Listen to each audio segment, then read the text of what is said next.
I am Chloe, 30 years old, and last Thanksgiving changed my life forever. As steam rose from the turkey and cranberry sauce glistened, my mother looked me straight in the eyes and said those words that shattered everything. "You're a disgrace to this family." My hands trembled as silverware clinked against fine china. Years of seeking her approval crashed down in that moment. What followed was the hardest decision I ever made, but also the most liberating. Before I share my story, let me know where you're watching from in the comments. If you've ever had to make a difficult choice for your own well-being, hit that like button and subscribe to join our community of survivors and thrivers. Growing up in Oak Ridge, Minnesota, our family appeared picture perfect from the outside. Our two-story colonial with the white picket fence was the envy of the neighborhood, but walls hide more than they reveal. My mother, Sandra, ran our household with military precision. Nothing less than excellence was acceptable. B-plus grades were failures, second place was losing, and showing emotion was weakness. "Stand up straight, Chloe. No one respects a girl with poor posture," she would say, pushing her finger into my spine as I hunched over homework. My father, Thomas, was a successful accountant who worked long hours and avoided conflict at all costs. Whenever tension rose between my mother and me, he would suddenly remember urgent paperwork or retreat to the garage. His favorite phrase became, "Listen to your mother, Chloe, she knows best." Then there was my younger sister, Abigail. 3 years my junior, she somehow mastered the art of being everything my mother wanted. Straight-A student, concert pianist, prom queen. Abigail checked every box on my mother's perfection list. Where I questioned and challenged, Abigail nodded and complied. "Why can't you be more like your sister?" became the soundtrack of my childhood. I still remember my 8th grade science fair. I had spent weeks building a solar-powered water filtration system. The night before, my mother inspected my project and frowned. "This looks homemade, Chloe. The Peterson girl had her father, the engineer, help design her project last year. She won first place." "But Mom, the whole point is that I did it myself," I protested. Her lips tightened. "And that's exactly why you'll never excel. You think mediocrity with independence is better than excellence with help." I won third place. When I showed her my bronze medal, she placed it in the junk drawer while Abigail's trophies lined our mantel. My grandmother, Elizabeth, my father's mother, became my sanctuary. During summer visits to her lakeside cottage, I could breathe. She taught me to paint, encouraged my writing, and listened without judgment. "Your mother loves you," Grandma Elizabeth would say, her arthritic hands gently brushing my hair. "She just doesn't understand that different doesn't mean wrong." When Grandma Elizabeth passed away when I was 16, I lost my biggest ally. At the funeral, as I sobbed openly, my mother whispered, "Control yourself. Bartons don't make spectacles in public." Even my grief needed to meet her standards. Through high school, I tried desperately to win her approval. I joined every club, maintained a 4.0 GPA, and dated boys from good families. Yet nothing was ever enough. When I was accepted to Northwestern University with a partial scholarship, my mother focused on the fact that Abigail would later receive a full ride to Princeton. "Northwestern is fine, I suppose," she said, examining my acceptance letter. "Though I always hoped you'd aim higher. The miller's daughter got into Yale." The pattern was clear, but I couldn't stop seeking what she seemed incapable of giving: unconditional love and acceptance. Every achievement became another opportunity for disappointment. Every success a chance to point out what could have been better. In her eyes, I was perpetually falling short. And slowly, I began to believe her. By the time I graduated high school, I had internalized her voice. It followed me everywhere, questioning my choices, highlighting my flaws, reminding me that I wasn't enough. I both craved her approval and resented needing it so desperately. What I didn't realize then was how this relationship would continue to shape me long after I left home, and how much courage it would take to finally break free. College became my first real taste of freedom.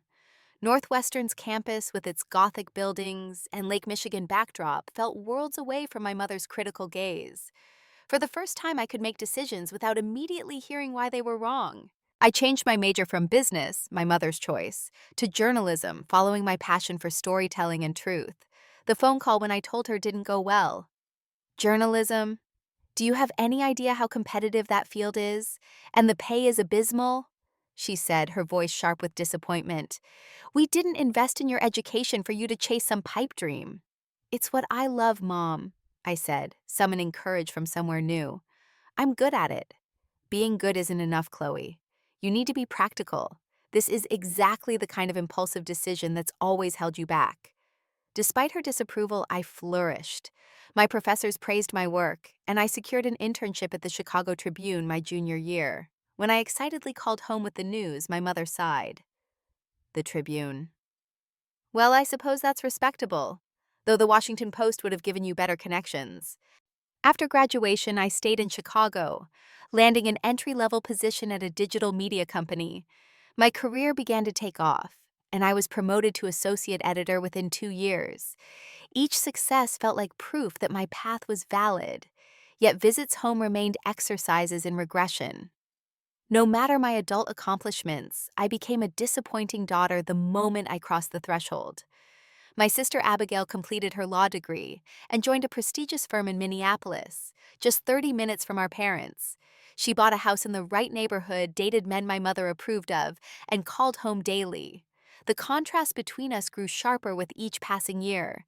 During a Christmas visit when I was 26, my mother orchestrated what she called a small gathering, 25 of their closest friends and our extended family. As we mingled before dinner, she introduced me to the wife of my father's new colleague. This is Chloe, our older daughter. She works for some website in Chicago, she said dismissively before brightening. And this is Abigail, our youngest. She just made junior partner at Hamilton and Reed, youngest associate to do so in the firm's history. The shame burned hot in my cheeks, but I smiled through it, a skill perfected over decades. That same visit, I met Jordan at a hometown bar where I'd escaped for breathing room.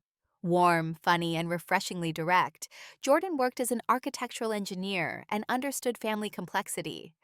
After a whirlwind week, we exchanged numbers, beginning a long-distance relationship that quickly became my lifeline.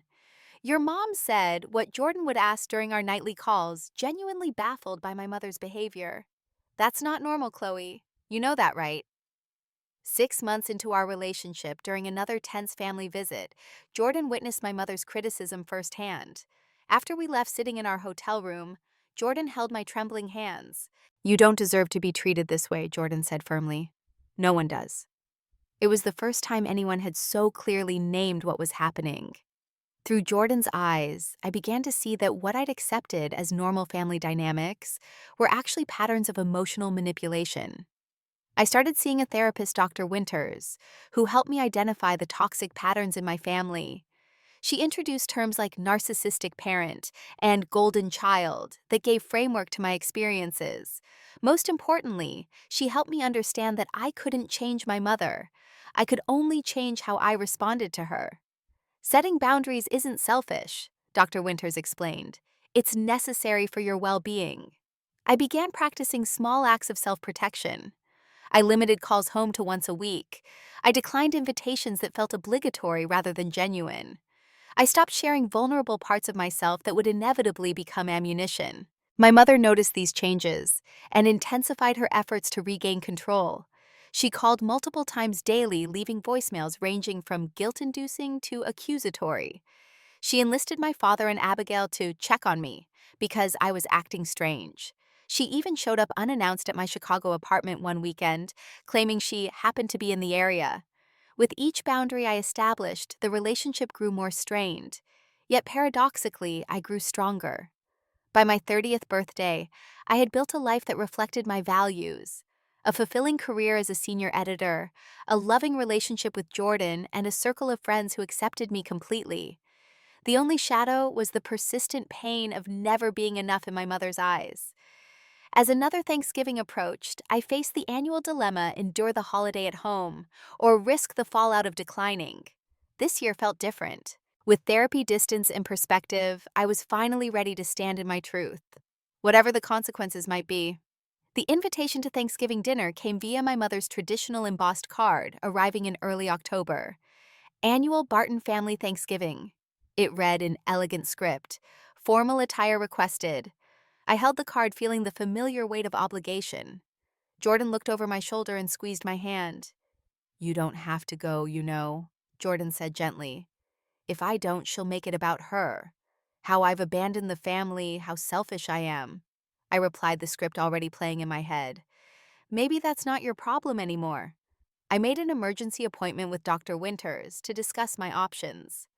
Sitting in her calm, neutral office, I expressed my dread. Every year it's the same. I arrive hopeful and leave devastated, I explained. But the guilt of not going feels almost worse. Dr. Winters nodded thoughtfully.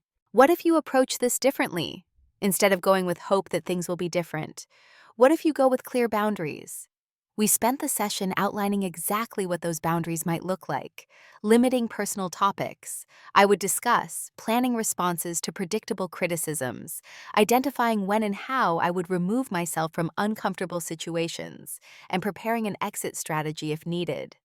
Remember, Dr. Winters said as our session ended, you're an adult visiting other adults. You're not a child being summoned home. Those words echoed as I called my mother to confirm our attendance. I kept the conversation brief and factual, an approach that always irritated her. We'll drive up Thursday morning and stay at the Holiday Inn, I said, anticipating her protest. The Holiday Inn, don't be ridiculous. Your old room is perfectly fine, she replied predictably. Thanks, but we've already booked it. We'll arrive around 11 to help with preparations. Her pause spoke volumes. I suppose if that makes you happy, though it seems wasteful. In the weeks before Thanksgiving, I rehearsed scenarios with Jordan. We agreed on signals if either of us needed support, coded phrases that meant change the subject, and affirmed departure time regardless of how dinner unfolded. The Wednesday night before Thanksgiving, we checked into our hotel. I sat on the edge of the bed, anxiety tightening my chest. What if this is a mistake? What if I'm overreacting? I asked Jordan. Trust yourself, Chloe. Your feelings are valid. The next morning, we arrived at my parents' colonial precisely at 11. The house looked like a Norman Rockwell painting, perfectly decorated with tasteful fall arrangements and a harvest wreath. My mother answered the door in a tailored dress and apron, not a hair out of place. There you are. I was beginning to worry, she said, checking her watch, though we were exactly on time. Her eyes swept over my outfit, a simple but elegant burgundy dress. Interesting color choice. And so it began. In the kitchen, she assigned me to vegetable prep, the least visible task, while Abigail arranged centerpieces. My father mixed drinks at the bar cart, avoiding eye contact. Jordan offered to help with the turkey, earning a rare approving nod from my mother. At least someone knows their way around a kitchen, she commented, a sideways glance in my direction. I chopped carrots methodically, focusing on my breathing, as Dr. Winters had taught me. This was old territory. I could navigate it. Relatives began arriving: my father's brother, Uncle James, and his wife, Aunt Patricia, my mother's sister, Aunt Linda, with her husband, Uncle Robert, and their college-age twins, my father's widowed sister, Aunt Diane, and my grandmother, from my mother's side, Grandma Rose. Each greeted me with varying degrees of warmth, all carefully watching my mother for cues on how to treat me. Abigail arrived last with her new boyfriend Gregory, a tax attorney my mother had practically handpicked. While I helped set out appetizers, Abigail cornered me by the pantry. "Mom's in rare form today," she whispered. "Just try not to upset her." "Okay, it's one day." I looked at my sister. Always the peacekeeper, always protecting the status quo. "I'm just here to celebrate Thanksgiving, Abby." She nodded, unconvinced. "I heard about your promotion. That's great." I had recently been named Executive Content Director at my company, a significant achievement in my field. "Thanks, I was going to mention it at dinner." Abigail's eyes widened slightly. "Maybe wait until after dessert when Mom's had her wine." The warning was clear. Don't outshine anyone, don't rock the boat. For a moment I considered heeding it, as I always had. Then I remembered Dr. Winter's words, "Your achievements deserve celebration." As we gathered around the dining table, perfectly set with the family china crystal glasses and silver that only emerged for holidays, I felt a strange calm. Years of anxiety had crystallized into something else. Clarity, perhaps, or resignation. My father said grace and the passing of dishes began. Jordan caught my eye across the table, a subtle nod of encouragement. Conversation flowed around typical topics: the twins' college experiences, Uncle James's golf handicap, Aunt Linda's recent kitchen renovation. My mother presided over it all, directing conversation like an orchestra conductor. During a brief lull, Aunt Diane turned to me. Chloe, I've been following that blog series you edited on urban development. Fascinating stuff. My mother's fork paused midway to her mouth. It was my opening. Thanks, Aunt Diane. Actually, I have some news. I was promoted to Executive Content Director last month. A few congratulations sounded around the table. My father nodded approvingly. That's wonderful, honey. My mother took a slow sip of wine. Executive Content Director. That sounds important, though I'm not entirely clear what it means. I explained the role, overseeing all editorial content, managing a team of 20 editors, setting the strategic direction for our publications. As I spoke, I watched her expression shift from feigned interest to familiar dismissal. Well, she said when I finished, it's nice they recognize your efforts, though I always imagined you in something more substantial. She turned to Gregory.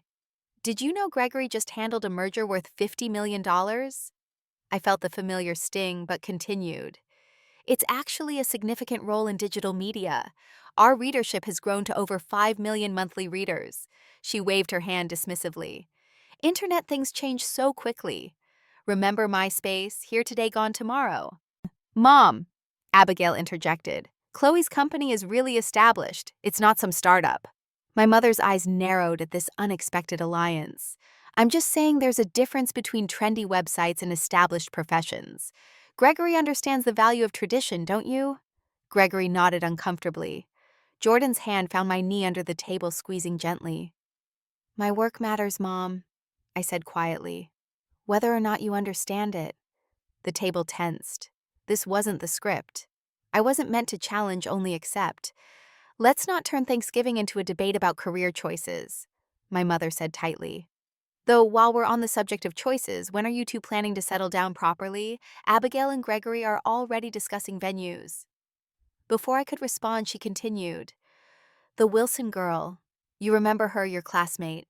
She's expecting her second child already. And she manages to maintain a proper home while working part-time at her husband's firm. I set my fork down carefully. Jordan and I are happy with our lives as they are.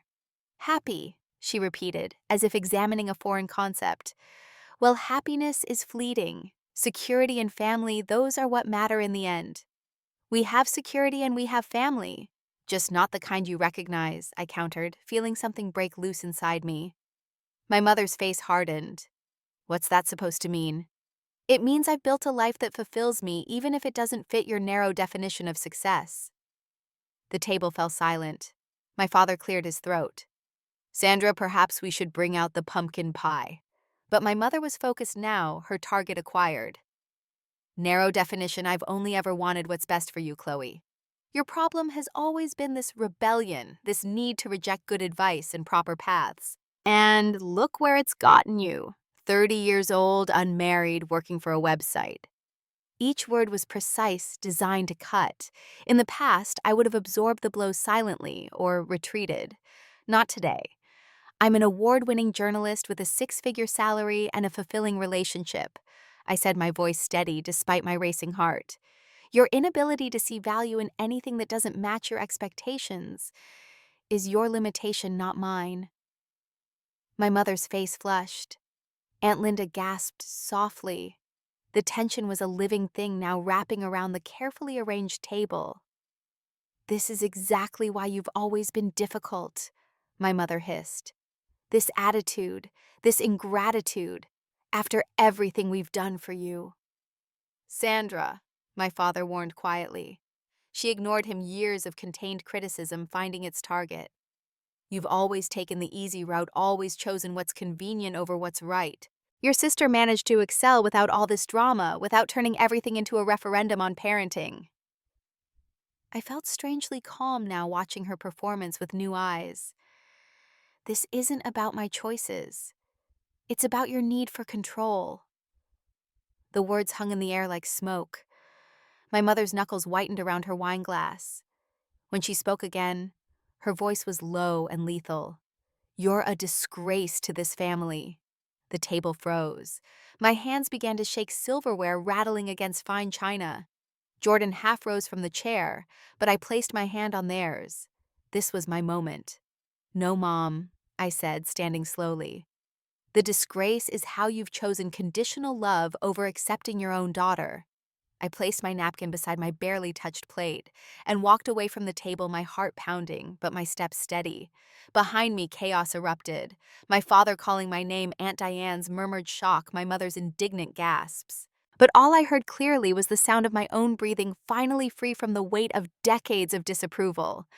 I climbed the stairs to my childhood bedroom, muscle memory guiding me through blurred vision. The room remained frozen in time.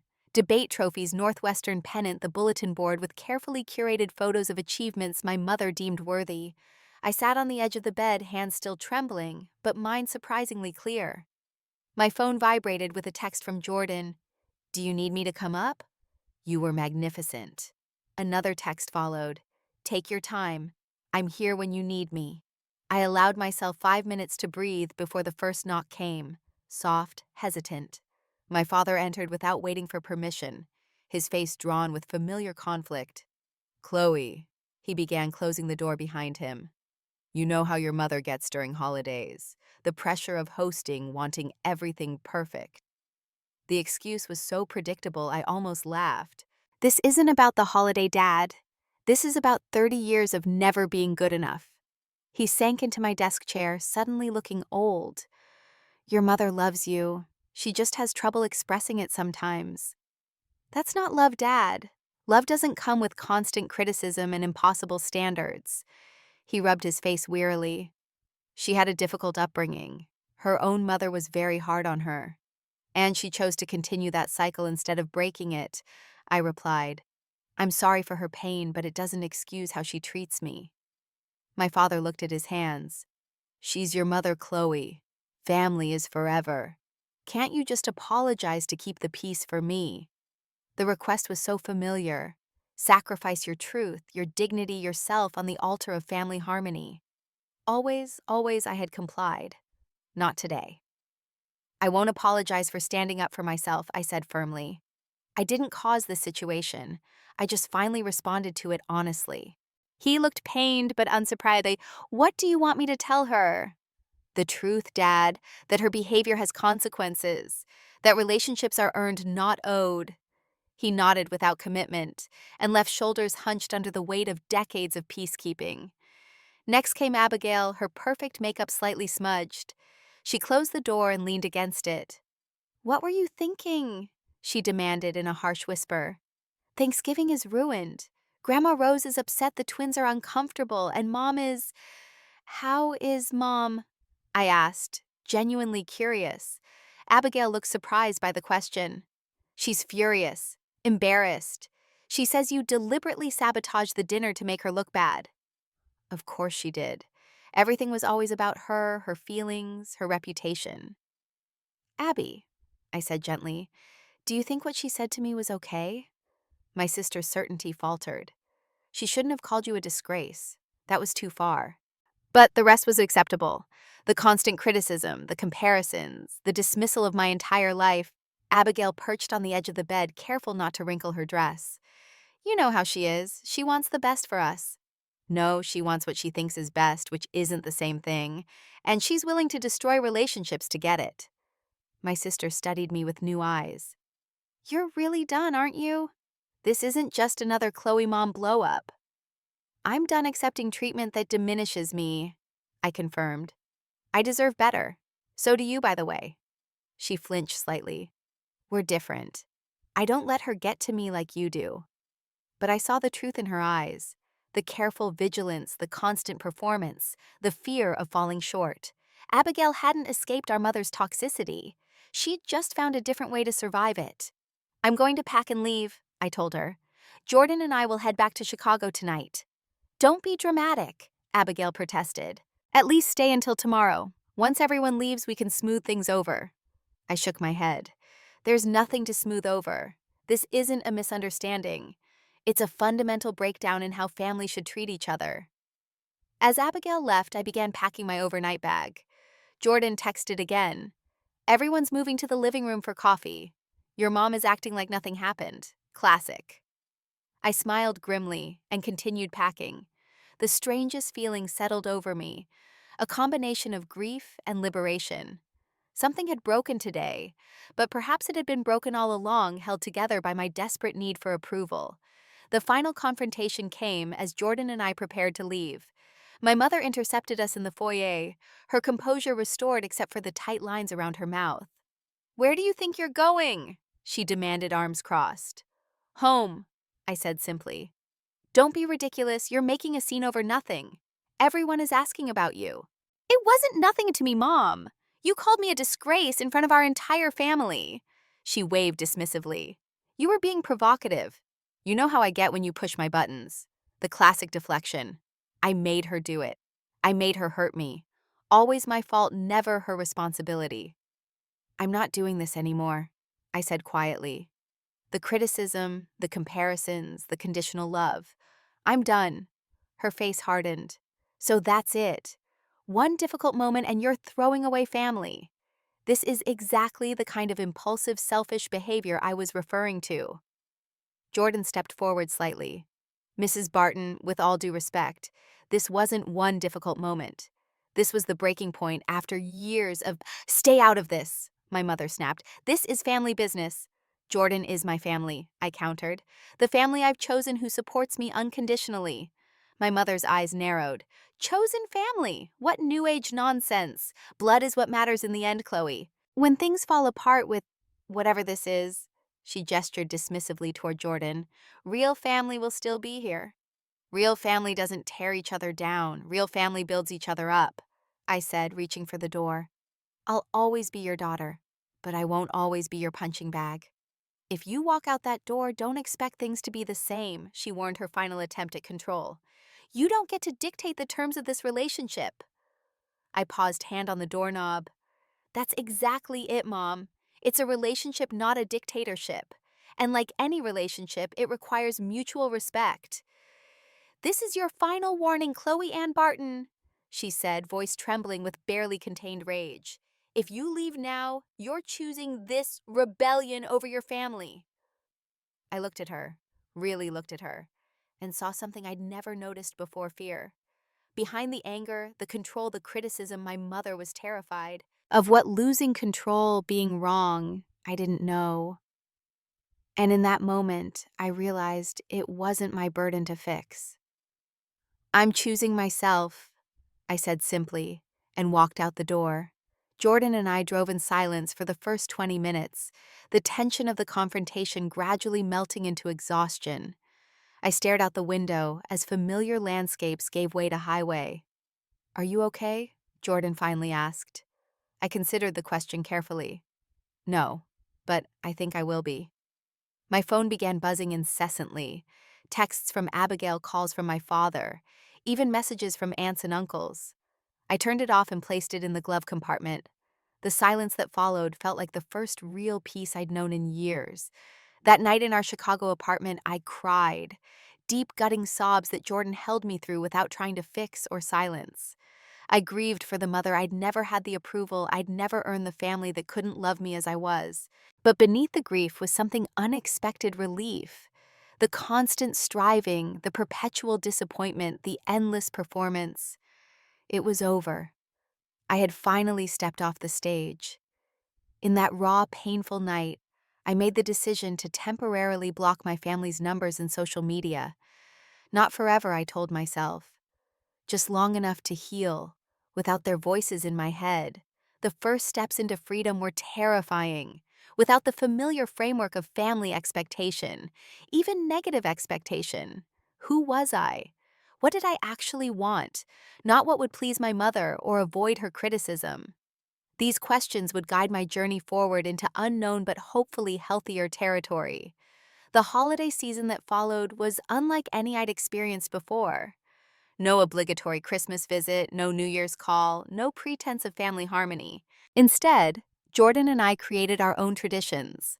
A Christmas Eve potluck with friends volunteering at a local shelter on Christmas Day. A quiet New Year's retreat to a cabin in Wisconsin.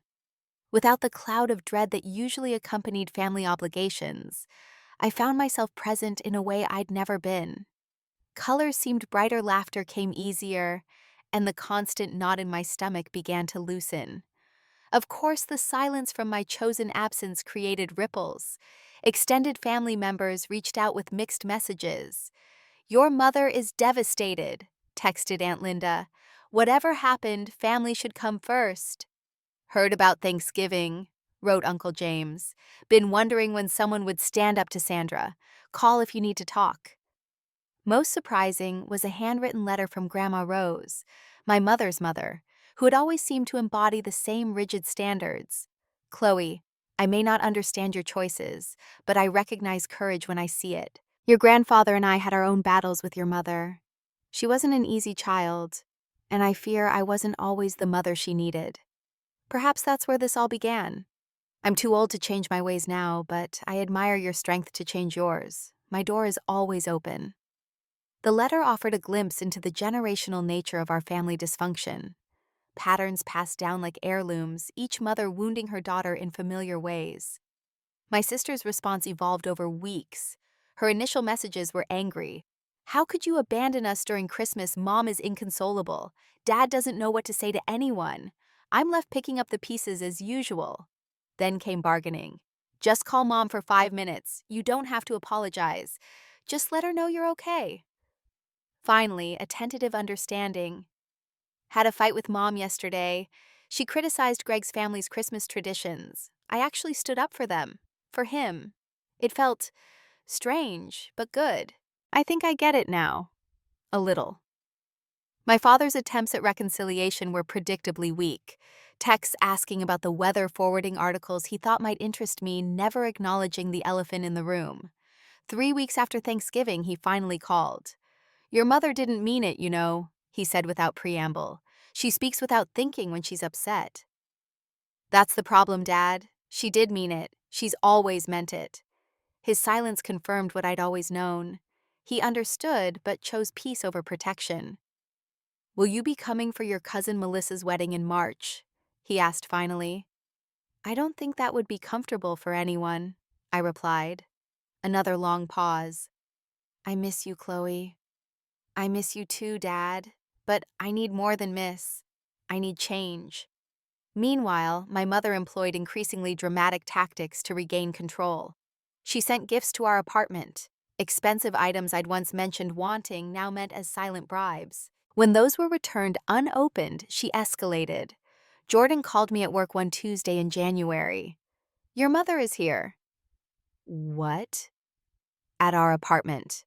"No, at your office. The receptionist just called up. Your mother told her she has an urgent family matter to discuss." I felt the old panic rise but breathed through it. "Tell Alicia I'll be down in 5 minutes, but I can only spare 10 minutes total." Seeing my mother in the sterile conference room of my office building was jarring, worlds colliding in the worst way. She looked smaller, somehow less intimidating in this environment where I held authority. "This is completely inappropriate," I said as I closed the door. "You left me no choice," she replied. "You've blocked my calls, returned my gifts. What was I supposed to do?" "Respect my boundaries," I answered, like any normal person would. She flinched slightly. "I'm your mother. There aren't supposed to be boundaries between mother and daughter." "That's exactly the problem with our relationship." She placed a manila envelope on the table. "Your grandmother's birthday is next month. She's turning 85. She's been asking about you."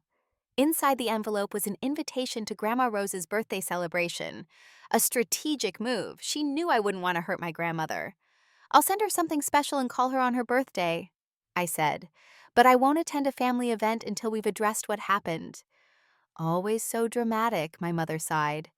"One unfortunate comment at Thanksgiving and suddenly you're a wounded victim." It wasn't one comment, Mom. It was the last in a lifetime of comments, criticisms, and conditional love. She straightened her perfect blazer. "I came here to extend an olive branch, to invite you back to the family." "On your terms," I noted, with no acknowledgement of the problem and no commitment to change. Her silence was answer enough. 2 weeks later, a certified letter arrived from my mother, formal typed and utterly lacking in self-awareness. "As the matriarch of this family, I am extending a final opportunity for reconciliation. Your behavior has caused significant distress to family members, particularly your father and grandmother. I am willing to overlook your Thanksgiving outburst and welcome you back, provided you demonstrate appropriate contrition and commitment to family harmony going forward. The letter continued with conditions and expectations, essentially demanding my surrender in exchange for re-entry to the family fold.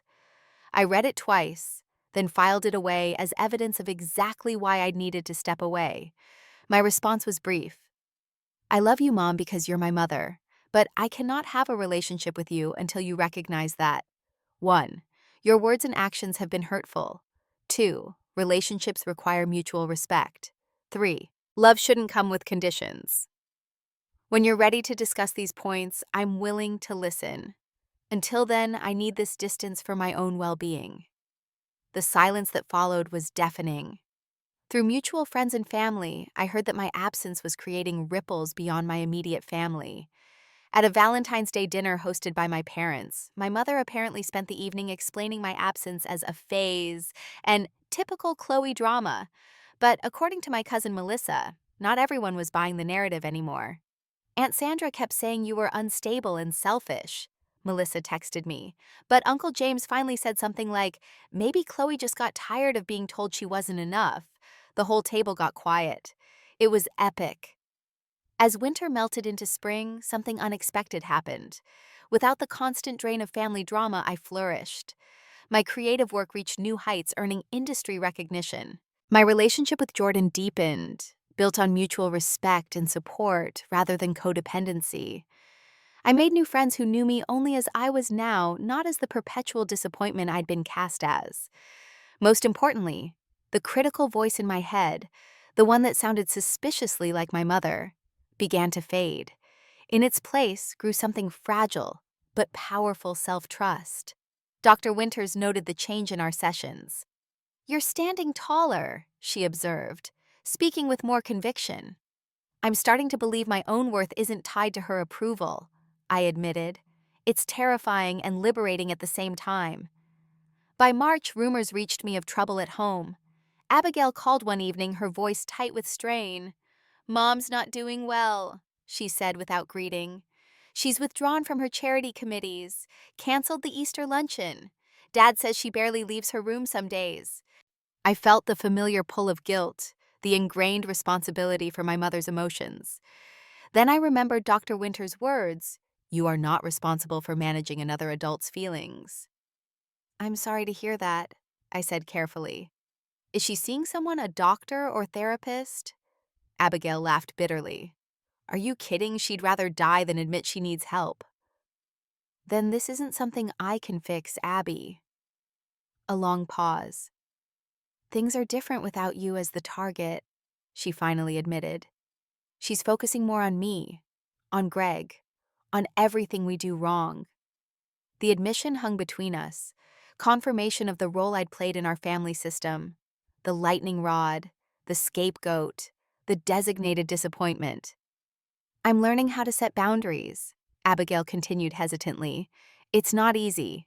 No, I agreed, but it's necessary.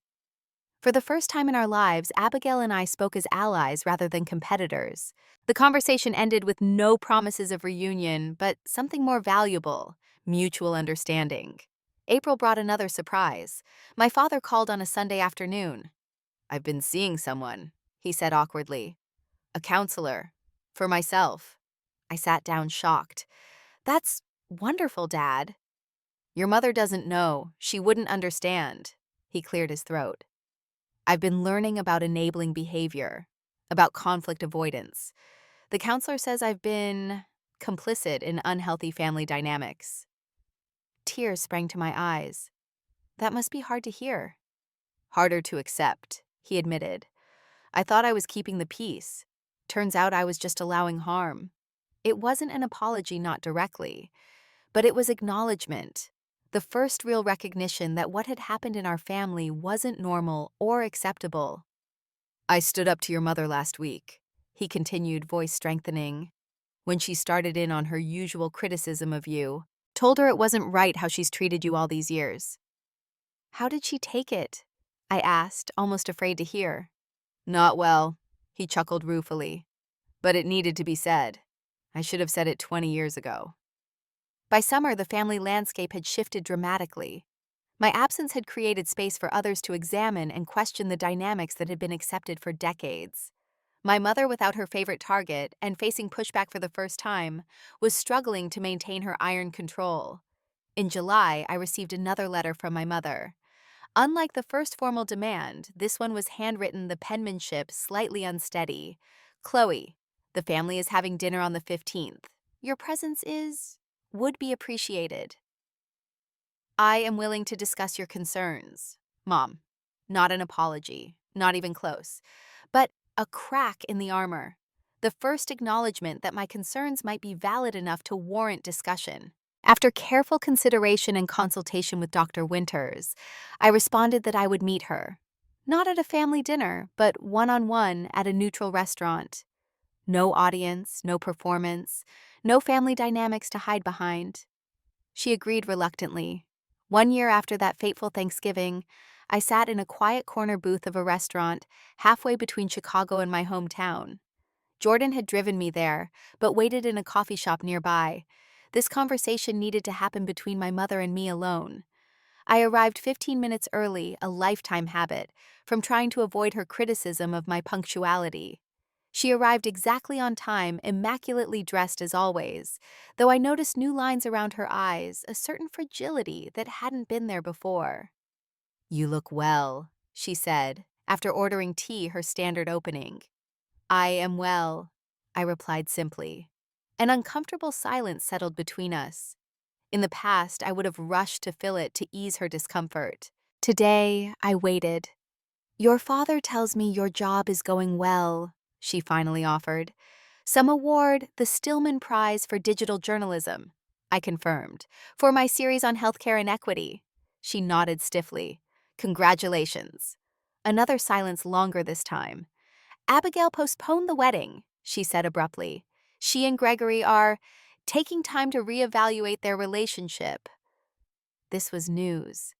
"I'm sorry to hear that." "Are you?" she asked sharply, then caught herself. "She says she needs to figure out what she wants, not what others expect." A pointed look. "Your influence, I presume." "Abby makes her own choices," I said calmly. "Just like I do." My mother stirred her tea unnecessarily.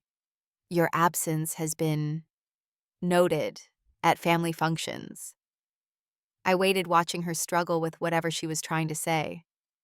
"Your grandmother misses you," she continued. "Your father, too. He's different lately." "People change when they're given the space to grow," I observed. Her hand tightened around the spoon. "Is that what you think? That I prevented growth?"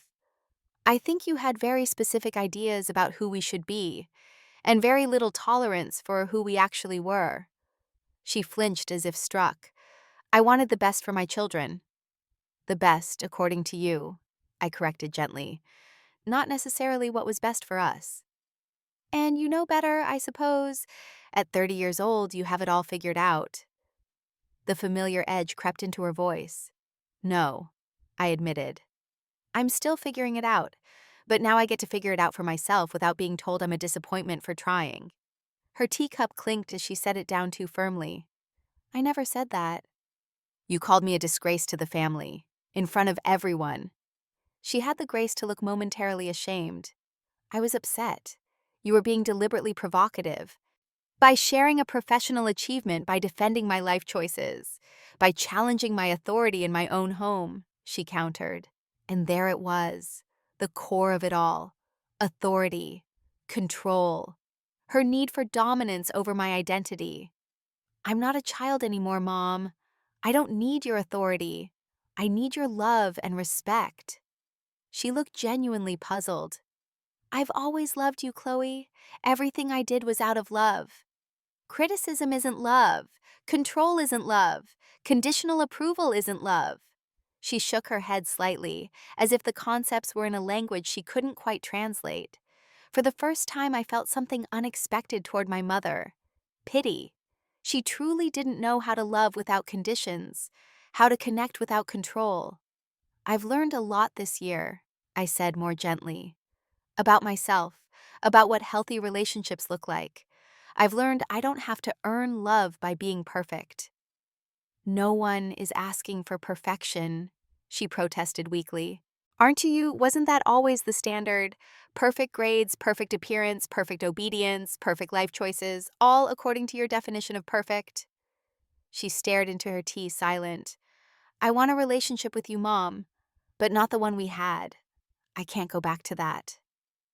What exactly do you want from me? She asked, a rare vulnerability in her voice. I want you to try to know me, the real me, not your idea of who I should be. I want you to respect my boundaries and my choices, even when they differ from yours. And I need you to acknowledge the hurt your words and actions have caused. She straightened her spine, composure returning.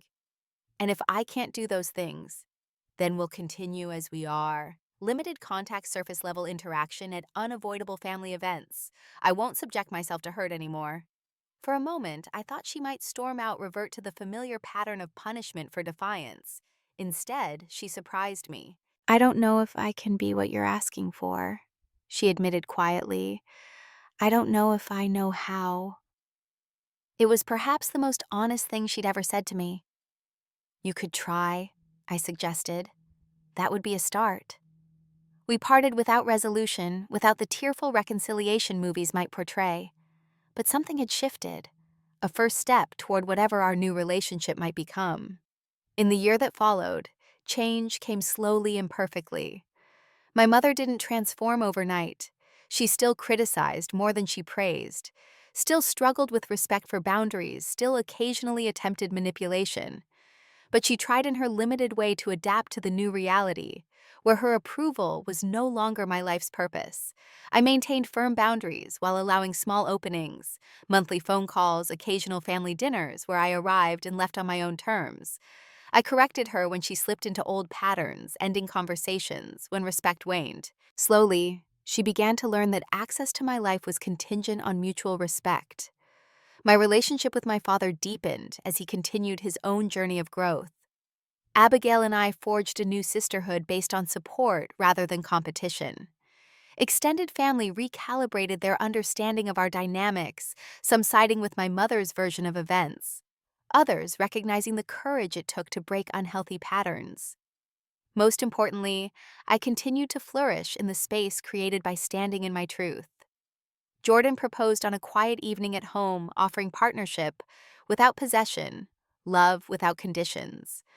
My career expanded in directions I'd never imagined when operating under the shadow of perpetual inadequacy. The journey from that Thanksgiving confrontation to today wasn't linear or simple.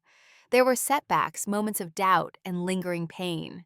The critical voice in my head, my mother's voice, still whispers occasionally, but now I recognize it for what it is, an echo, not a truth. What I've learned is that family can be both our deepest wound and our greatest opportunity for healing. That blood ties don't justify toxic behavior. That sometimes the bravest thing we can do is walk away from relationships that diminish us, even perhaps especially when those relationships are with the people who gave us life. I've also learned that standing in your truth, while terrifying, creates ripples far beyond your own experience. My decision to set boundaries didn't just free me, it created space for my father to find his voice, for my sister to question her path, even for my mother to confront her limitations. One person refusing to participate in dysfunction can transform an entire system. Today, I choose relationships that nurture rather than deplete, that celebrate rather than criticize, that accept rather than condition. Some of those relationships are with blood family carefully reconstructed on healthier foundations. Others are with the family I've chosen, friends, colleagues, and my partner who love me not despite my perceived flaws, but as a complete, worthy human being. The greatest freedom I've found is this: I no longer need my mother's approval to know my worth. And ironically, in releasing that need, I created the possibility for a different kind of relationship with her. Imperfect, challenging, but authentic, in a way our previous dynamic never could be. Have you ever had to set difficult boundaries with family members? What helped you find the courage to stand in your truth? Share your experiences in the comments below. If my story resonated with you, please hit that like button and subscribe to join our community of people, healing from family wounds and building lives based on self-worth rather than external validation. Thank you for listening to my journey, and remember, sometimes the bravest thing you can do is choose yourself.